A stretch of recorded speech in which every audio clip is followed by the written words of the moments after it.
In the year of our Lord, 1701, the Republic of Venice went to war with the sovereign monarchy of Ralston. This war was over passage rights through the Adriatic Sea, though this point will rarely be brought up when the war is discussed by future historians. It was, like most wars, overstretched and too costly. Neither side could afford it, nor would they back down. Many lives were lost, and whatever the outcome, each nation would nurse its wounds for some time. The war raged on for 6 years, draining both countries' resources, but the Republic of Venice was older than Ralston and had deeper pockets. In a war of attrition, they would win, and both sides knew it. 3 generals from Ralston, 2 brothers and a close friend, came together to strategize, and came up with nothing. They would not win this war. In desperation, one reached out to a dark power and was told to make pilgrimage to Golgotha. With no other avenue, they spent 1 month sailing to the walls of Jerusalem, where they docked under cover of darkness. On the hill where the man named Jesus died, they met a figure, too old to identify as man or woman. It offered them a book, an already ancient thing made of pale leathers and filled with symbols that hurt their eyes to look upon. The thing smiled as they took it, a smile made of too many teeth. Full of dread for what they had seen and what they were about to do, they sailed for another month to get home. Things had gone badly in the time they were away. Soon they would have to surrender, and Ralston would fall into decline, one it was unlikely to survive. Whatever doubt the men had about using the knowledge in that book, their mind was set now. They cast its pages open and chanted dark incantations. And lo, did the dead walk upon the earth that night. Undead sailors hauled themselves into the Venetian boats. Soldiers dragged themselves from battlefields and clawed up from shallow graves to drive the Venetians from the land. The war was won. The Venetians could not fight Ralston's impossible numbers. They surrendered, the book was shut, and the dead were dead once more. The book was destroyed, but the world had noticed. Ralston had dark magic, and no shame in using it. Many enemies, without and within, were born that day. 1711. 3 years later, a child was born to one of the generals involved in unleashing the spell.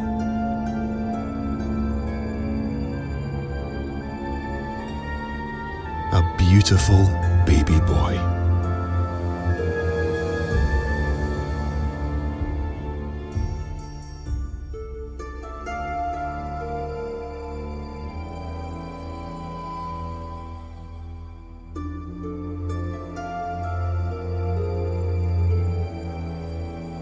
The night you were born, a blood moon hung low in the sky.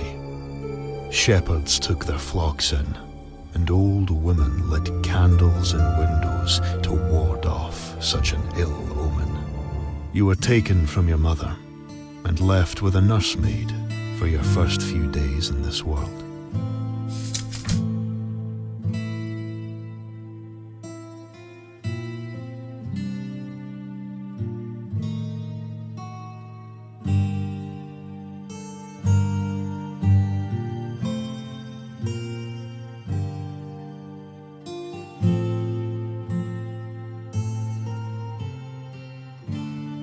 She was a kindly girl from the town's poor quarters. While your paths crossed every few years, she has never reintroduced herself. Seeing you always cheers her up, and she is content with that. You were born into wealth and status, and had all you could wish for. But your parents never had another child, and your father was often preoccupied with his work. Your mother, distant, sickly and delirious, you heard another mother say. Hoffman, the family steward, raised you more than they. It was a lonely childhood. 1718. You are 8 years old. You play with friends from school, 2 poorer boys, Diablo and Flip. Your father disapproves. You play in the graveyard outside the city. Nobody goes there without an armed guard. But children do not care for such things. Children are small and fast and can outrun ghoul, at least when the sun is up. One day, as you play, you hear a rustling coming from some trees. You all freeze. Then a stone whizzes out of the green and hits you on the head. You stare in disbelief, a slow trickle of blood running down your face, partially blocking sight from your left eye.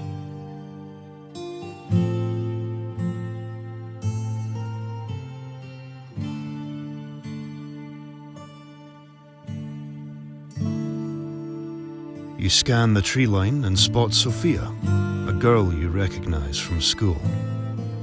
She throws another stone at you, but you are ready and avoid it. Stay still! I need you to bleed enough for a ghoul to sniff you out. She calls out. I want to see them hunt.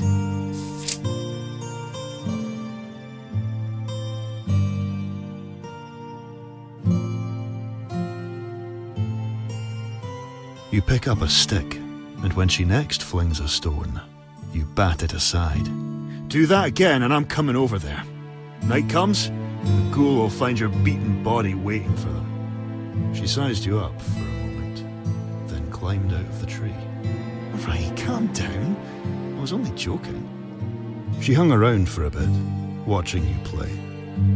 Eventually, you invited her to join you. Soon, she became the 4th in your group. That night, you are woken by a scratching sound at your window. You lift yourself up on one arm and rub your eyes with the other.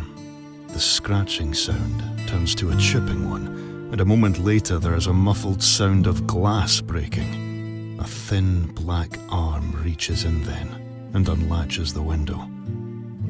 You know that arm, that kind of arm. A ghoul. You scream as it pulls the window open and pulls itself into the room. You've never been so close to one.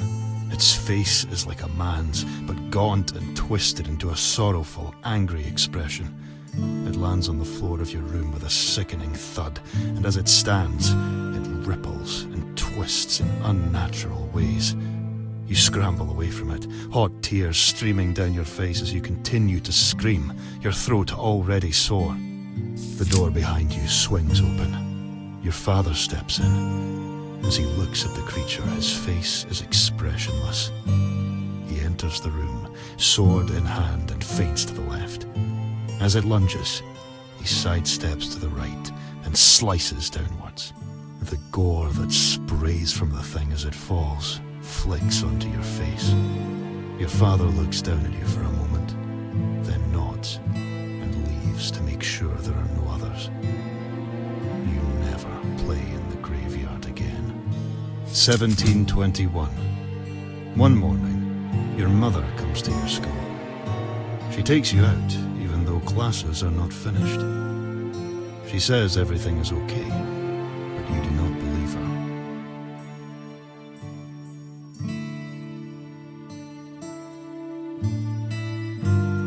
It's her appearance that gives her away.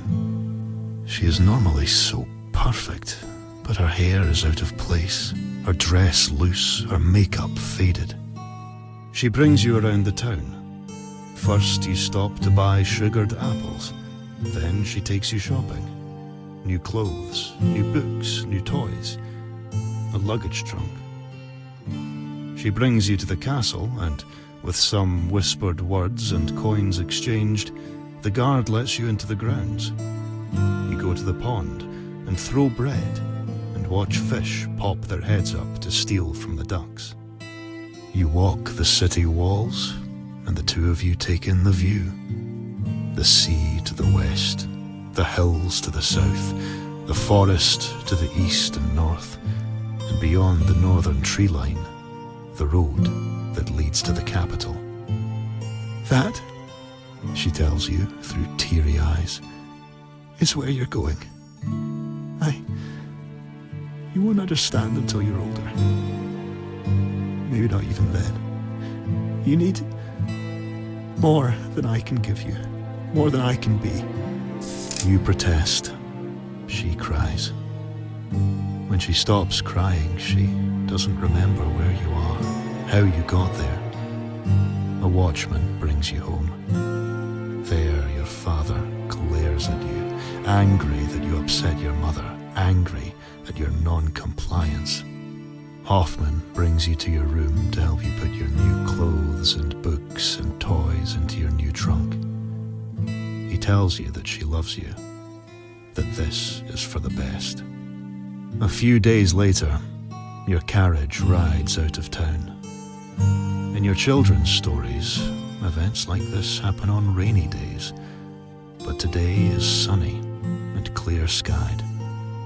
As the carriage crests a hill, you can look back towards the city and see it all. The farms, the walls, the groves, the castle, the seas.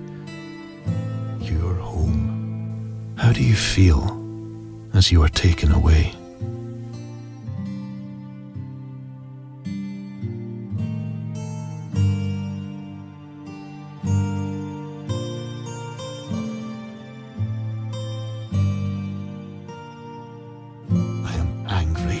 Feeling unwanted and tossed aside. This is something I could not fight. 1722. A year has passed, more quickly than you might have expected. Winter's first snow falls lightly outside. You watch from your dorm and reflect on your time here.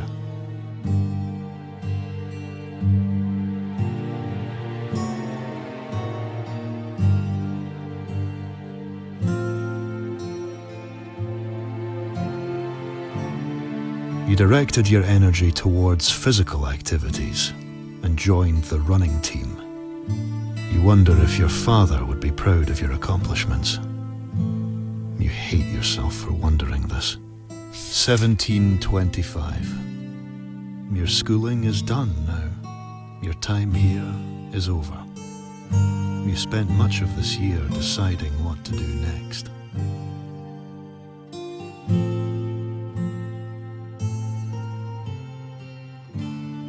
Ultimately, you decided to follow in your father's footsteps and join the military. Perhaps it will gain you some favor with him. With your path decided, you found you had time before your training began, so you made the trip home to visit your parents and tell them of your plans. Your travel home feels faster than it was leaving. Perhaps mindset, perhaps age, perhaps because you have done it once already and can spy milestones. Whatever the reason, you arrive home to your mother and Hoffman awaiting you. Your father is not there, but joins you for dinner that evening. It had been 4 years since you were home. Not a long time for some, but a quarter of your life. You had this idea that you had matured, changed so much in that time, but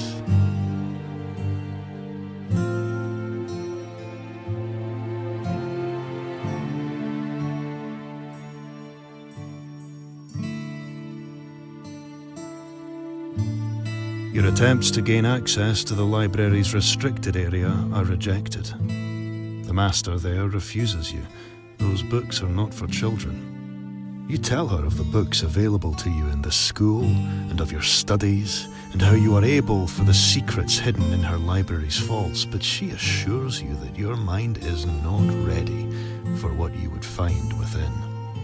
Despite this, it is good to be home again, to see your friends and family. You have a good summer. As you leave for your new training, you wonder how long until you come home next, and how you will have changed by then. 1727. You are nearly 2 years into your training now, and it goes largely as expected. You miss home, but the pangs grow less as time passes. You are woken late one night and told to gather your things. You have been given an assignment. The training barracks is alive with people packing and being assigned equipment. Something is happening. You are placed in a new squadron, who are told they are to protect an ambassador. You are to rendezvous with them in a nearby town and ride with them out of the country. It is only once you are out of the country that you hear of the war. A lich, a powerful undead sorcerer, has begun raising the dead and marches on the capital.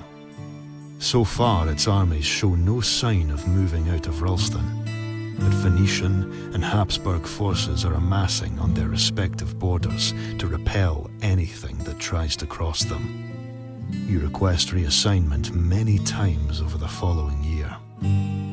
It is always denied. Eventually, word reaches you that the Lich has been defeated, that its forces collapsed as the final blow was struck. Your father was at that battle, as was your uncle. You learn your uncle was wounded, but is well.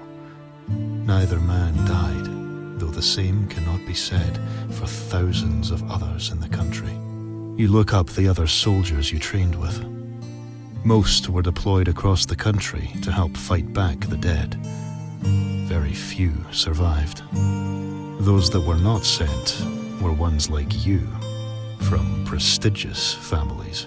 You know you should have been sent to war with them, and like them, you should not have survived. 1729. Your training complete, you land your first post.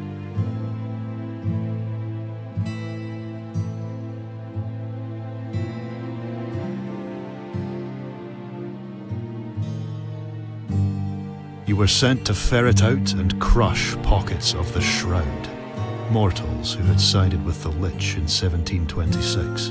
Your platoon, one of many, was sent to mark the so-called food basket of Ralston. There you went farm to farm, rooting out men and women who had sided with death years before, many of whom continued rites and offerings to bring the Lich back, and many who had stopped, returning to their lives when sense returned.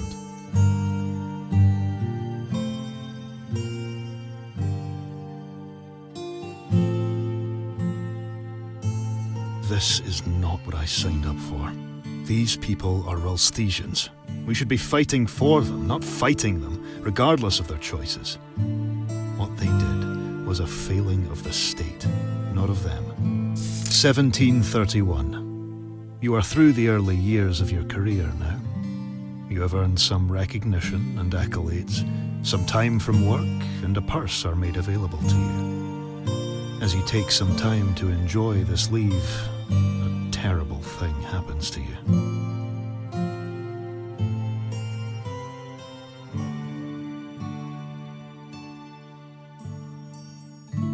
A night on the town ends with your leg being severely damaged. You met with your friends, Elsa, Laszlo, and Astrid. The four of you went to the local tavern. It is a busy night, with music playing on the stage and entertainers going from table to table. A fire roared, a pig was roasted, devilment was in the air. Many drinks in, you met a couple, Heta and Jobst. They joined your group.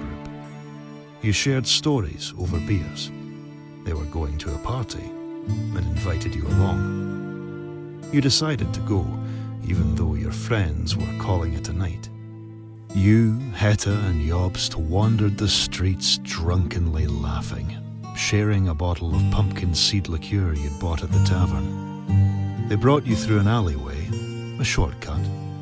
They stopped and took out a bag of powder. Hetta took a pinch and motioned to offer you some. As you grew near, she blew it in your face. Everything quickly became blurry, and then nothing. When you came to, you could not place where you were. Your head throbbed with a great pressure. You realized you were upside down, tied that way. You hung by your right ankle. Your left leg was tied behind your right one. Your knee bent at a 90-degree angle so your legs were perpendicular. Your arms were stretched out to your sides and folded back in at the elbow, then tied behind your back. You were tightly bound, unable to move. You could see out a window. You were high up. Inside the clock tower, you thought. There was movement around you. First, you heard Jobst speaking. No, not speaking. Chanting. A language you didn't know. You saw a figure walk before you. It wore a robe. You realized it was Hetta when you saw the hair coming from her hood. She saw you were awake. Jobst? The chanting stopped. Another robed figure walked out before you. I am sorry, Jobst said, that this is happening to you. You seem nice. We had hoped to find a sacrifice we'd feel less guilty about. I guess it's not really a sacrifice if it's something you wanted rid of. He smiled. There was a kindness there that didn't sit well in the situation. The sun is coming up, Hetta said.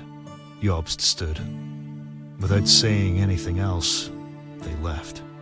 You wondered how long it would be until you would be found and let down. Then you smelled the smoke. A fire. They were burning the tower.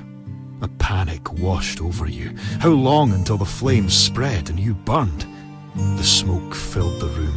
You coughed. A bell sounded. Soon, the smoke began to die out. Somebody passing in the early hours had seen the fire and sounded the alarm. They were able to extinguish the flames before the fire could properly take hold.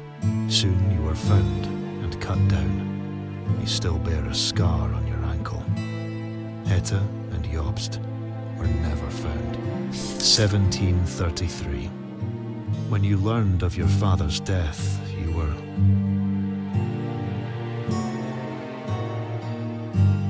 resting in your home. The ringing at the door alarmed you. It was late, too late for visitors. Unlikely an intruder would ring a bell, but nonetheless, you armed yourself. When you opened the door, the young woman must have seen your weapon, perhaps just your expression, and gasped. She apologized for delivering the news so late. The letter hit you hard. You fell to your knees there in the doorway, with that scared young woman, unsure what to say. Something changed in you then, and not for the better.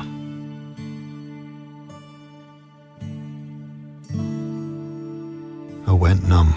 It seemed matter-of-fact to me. Of course he would die now, as my life gets going. It was very like him. I found myself thinking he had perhaps died now on purpose. A foolish thought. And yet, now, days later, your carriage crests the hills towards Marnes, the sun blasting off the red and yellow bricks and rippling off the blue sea beyond. You are almost home.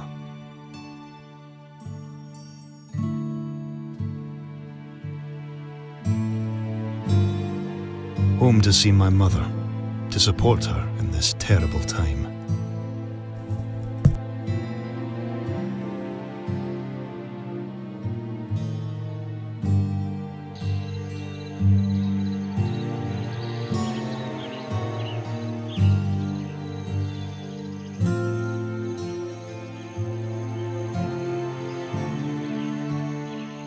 Should we stop, sir?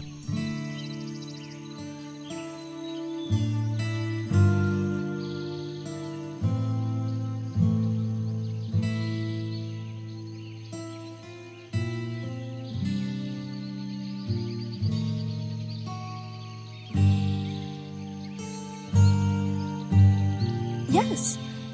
Apart from this pair of fools annoying me,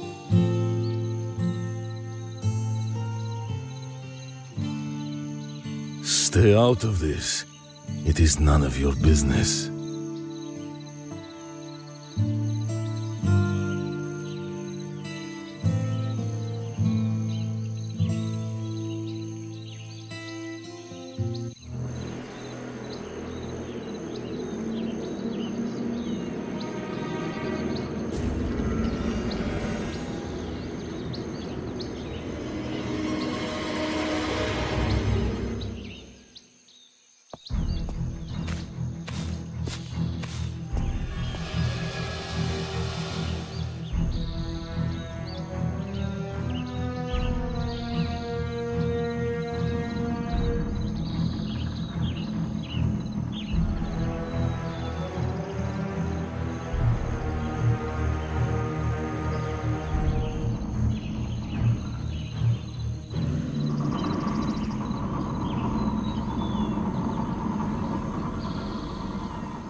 thank you for helping me.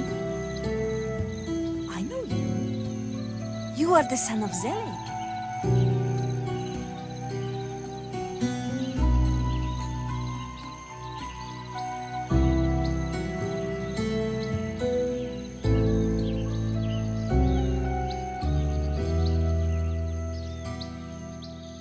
Just a girl from the village yonder.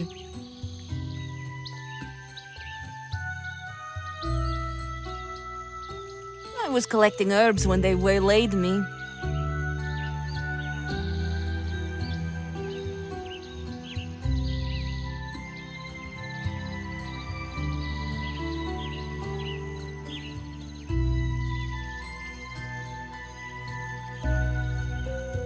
The protection of the city is not there for all of us. And outside its walls, there are many men such as these. This much of her words are true. In recent times, I never travel beyond the city without a weapon.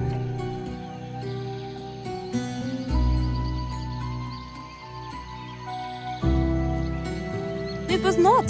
Those men are fools.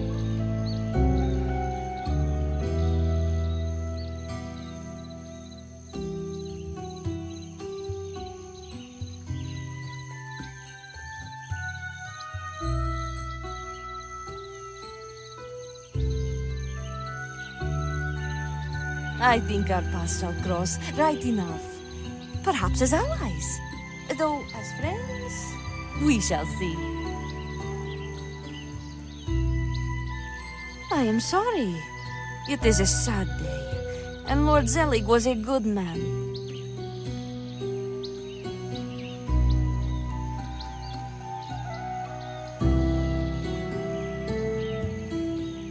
Be wary. We select dead towards us circling. The House of an Airstrick may have an important part in the future of the kingdom. Do not presume to know who your friends and enemies are.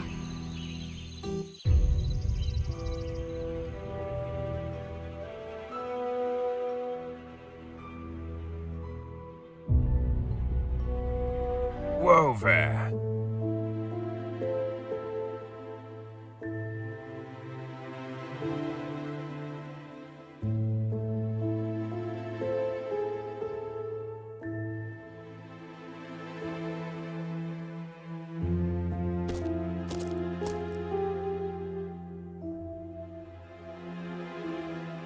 Welcome home, my lord.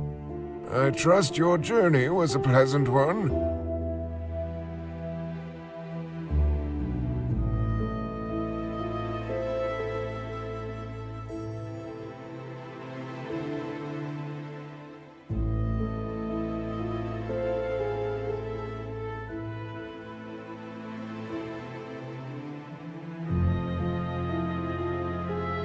If Sir wishes to go inside, I shall follow along with the luggage.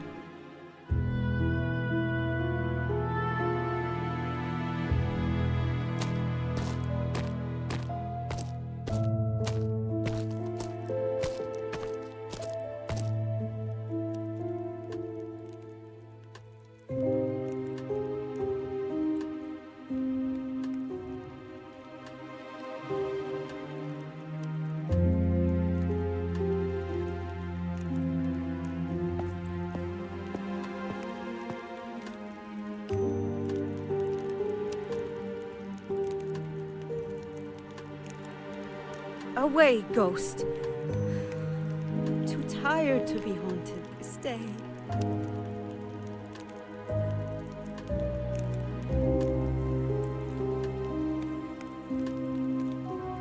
Oh, my baby has returned.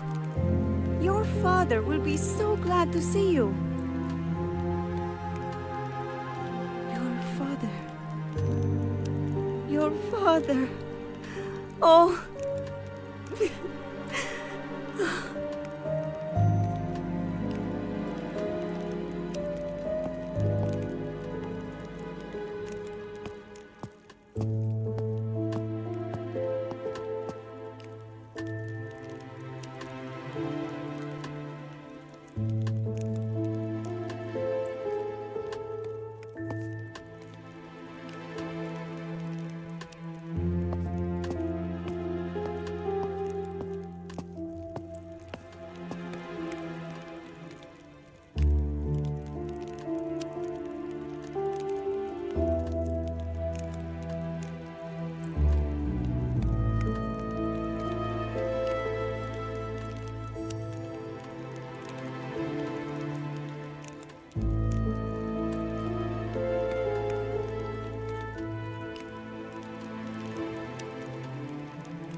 can I help you, my lord?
can I help you, my lord?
Can I help you, my lord?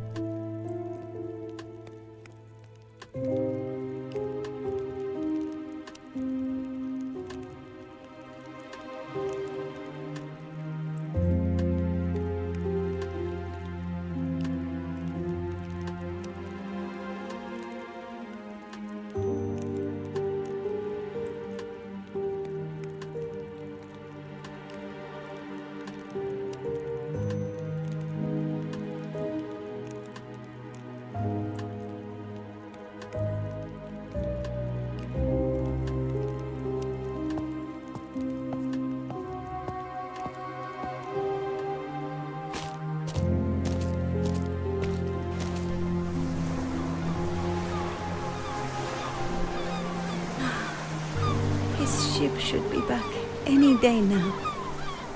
Oh, why must he stay away for so long? Any day now. Any day.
Can I help you, my lord?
It is you!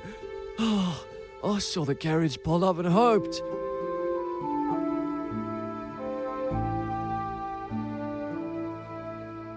It is good to see you. How are you? Well, yes, of course. The funeral. Terrible thing. I was at it. Shame you weren't. You would have liked...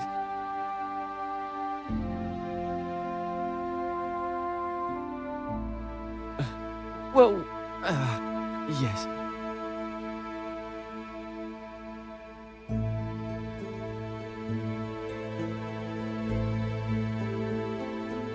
Well, yes, of course.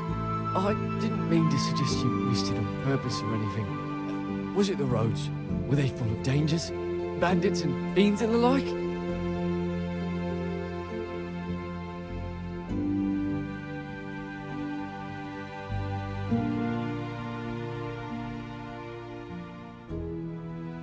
Really? But Zelig was a hero. Who would want... Look, meet me for a drink in Garnett's Tavern later, and we'll have a right proper catch-up.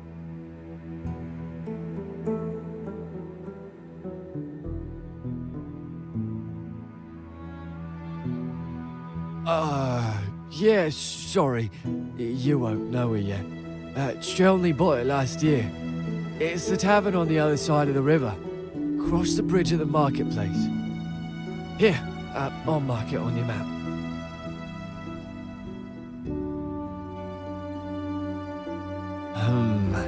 Try the docks, maybe?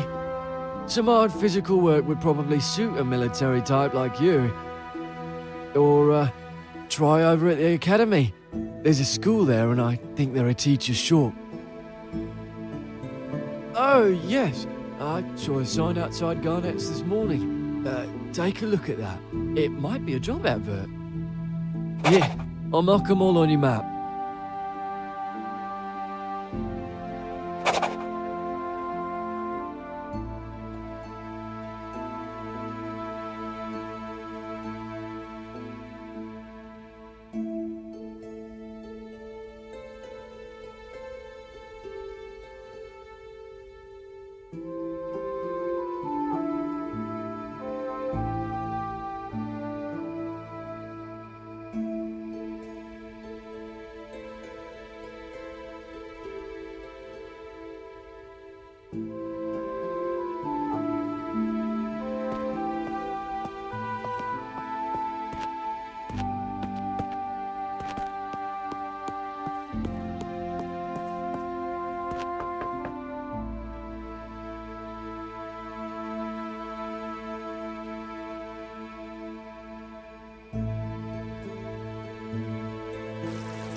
Sorry, hospital is closed to visitors.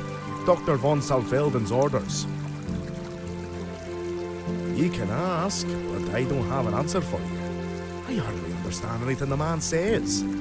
Medical reasons. There, that's your answer.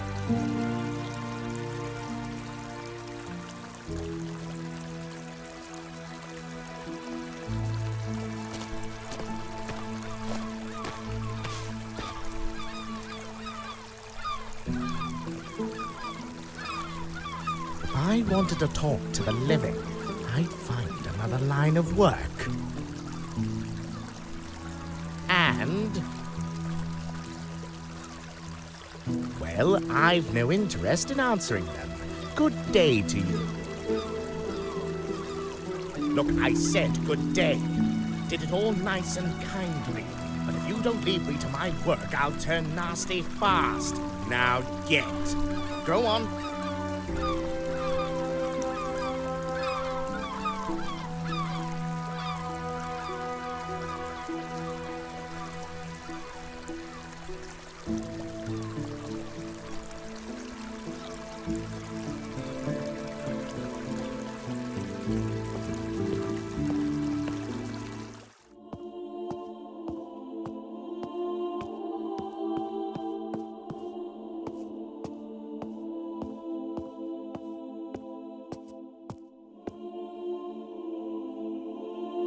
My child, word reached me that you had returned home to pay your respects for your father.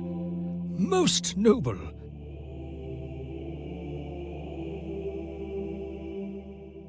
Your uncle requested it be moved forward. He feared the Shroud had intentions of breaking in and taking the body, even with the extra guard on the Grim. I had understood that to be the family's wishes. Though now I suspect you had no say in it. I do apologize, my child. My child, we all have reasons to fear the Shroud, but I cannot say if he received threats or something else to cause such concern. It was not my place to pry. Your father was a man who, well, worshipped the Lord in his own way. He would come to church with your mother when her health allowed it, but he chose to battle any demons he may have had, without the spiritual armor of confession. In truth, her attendance has not been so good of late. Mr. Hoffman had been taking her more than your father these past, say, 6 months. But even then, her absence is cruel. But worry not for her immortal soul. I have called to her often and tended to her spiritual needs. Now that you are home, perhaps you shall accompany her when she's able.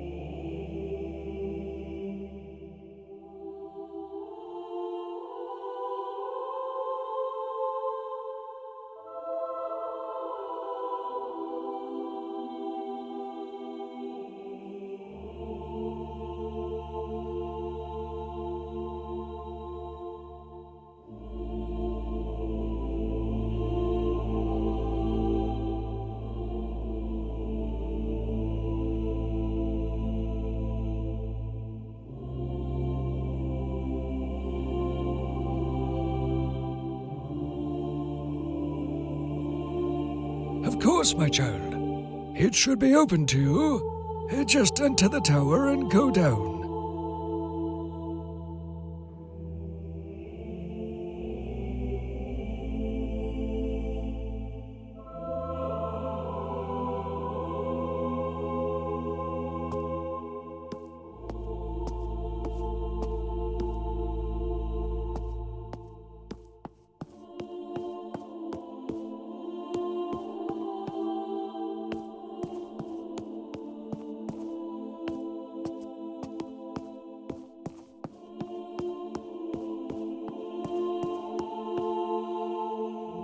Yes, child.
You flatter me.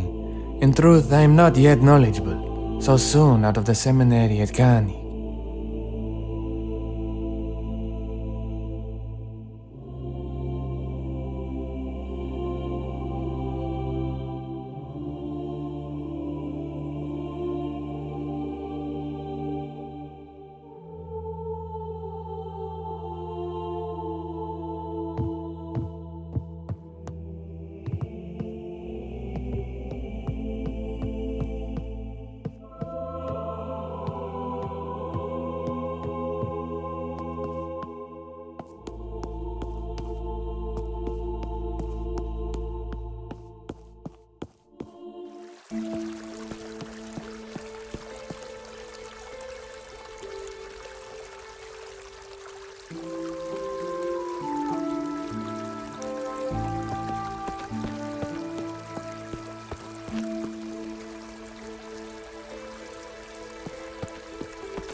Welcome, sir.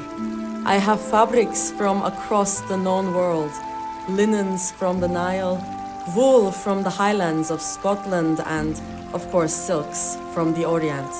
If there is anything I can help you with, please let me know. With pleasure.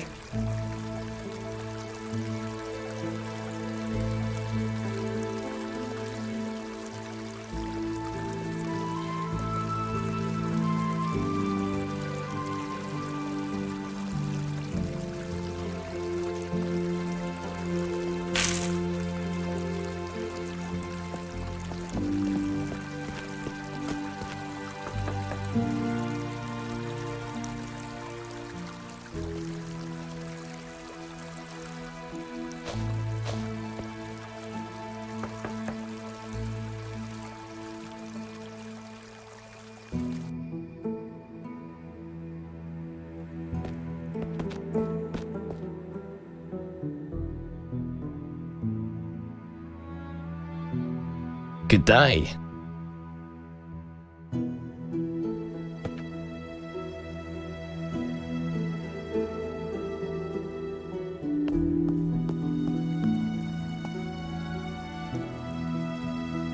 You there!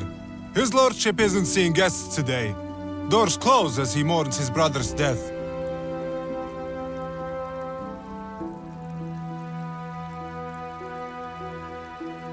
Sorry for your loss, my lord. Your father was a great man, and his death was a great loss. I'm under strict orders to not let anyone in, but I'll pass word to the Baron. Should he be willing to grant an audience, a messenger will be sent for you.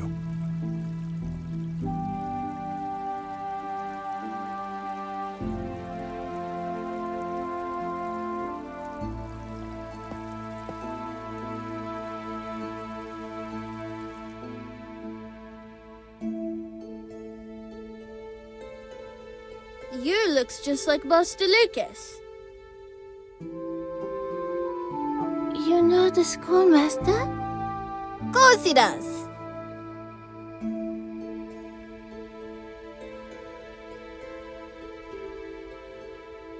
Just got me into the ground is all. Your father, he's the one what died yesterday. Sorry. My father died way back before I was born.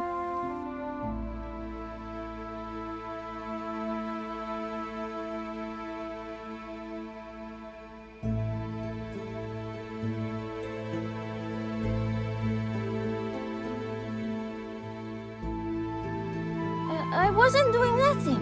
It wasn't me. I never... Nick? Nick, stop that! I'm sorry. I'll make sure Nick tells Father Huber about this in his confession.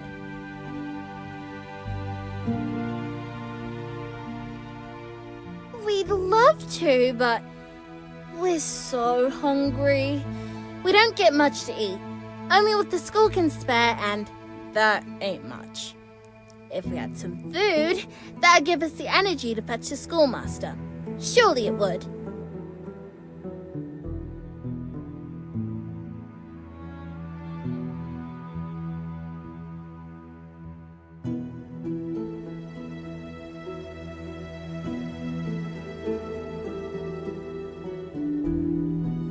Cousin, I am delighted to see you, though I only wish it were under better circumstances.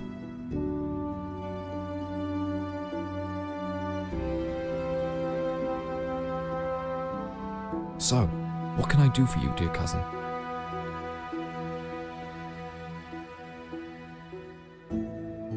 Yes, can you believe it? It was about as far as I could get from father without actually running away.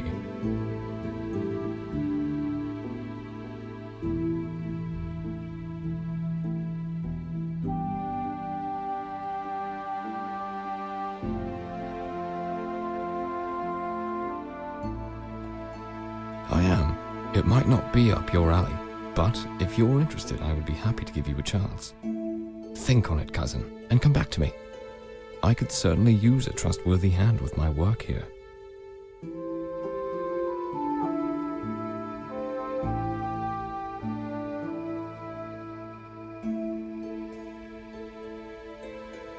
Of course, cousin. A truly sad affair. I am so sorry you missed it. I pleaded with father to wait. I knew you would come. But he couldn't be talked with. He was sure the Shroud had ill intentions towards your father. He has feared them gravely since the war. Obsessively so.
Ah, don't sneak up on me like that. You've added 4 years to me carrying on like that.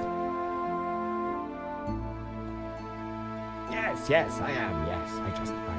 I served in the Lich War and, well, the dead scare me. But we all have to take turns on the Dead Man's Gate, sadly. I never relax when stationed here.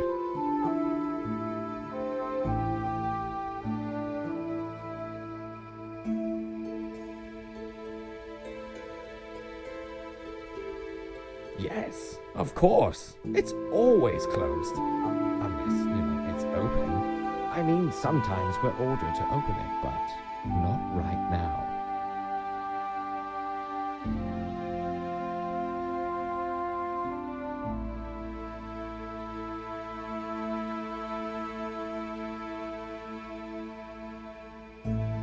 Oh, you're leaving. Are you sure you don't want to stick around until my shift is over?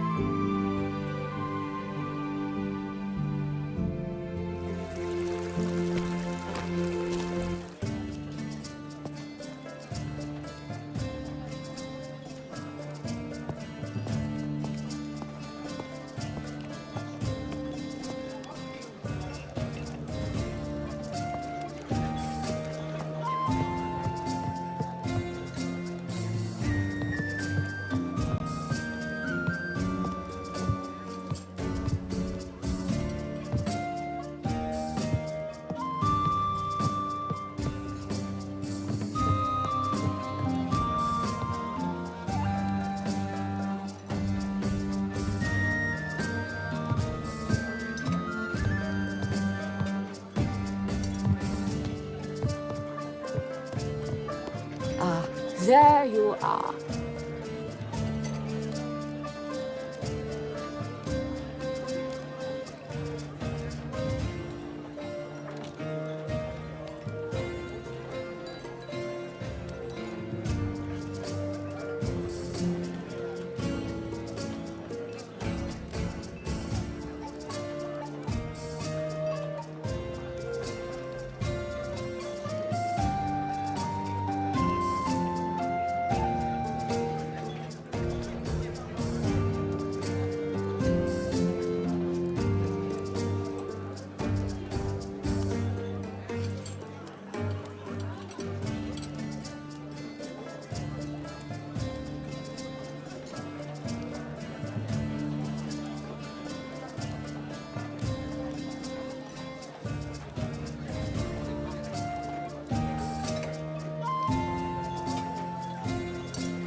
Oh, yes, my lord.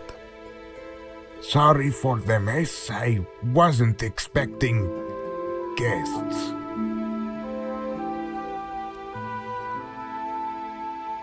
I did.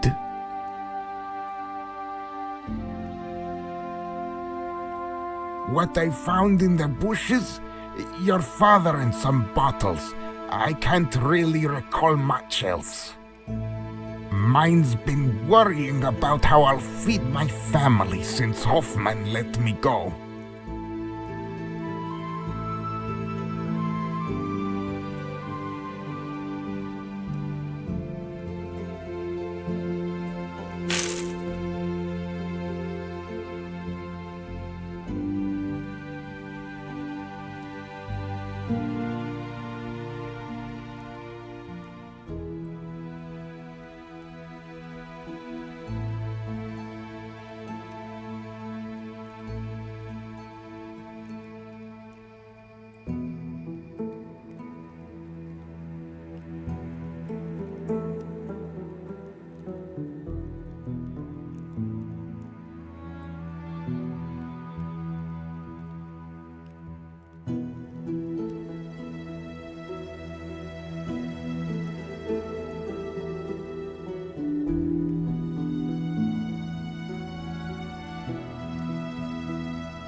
Can I help you, my lord?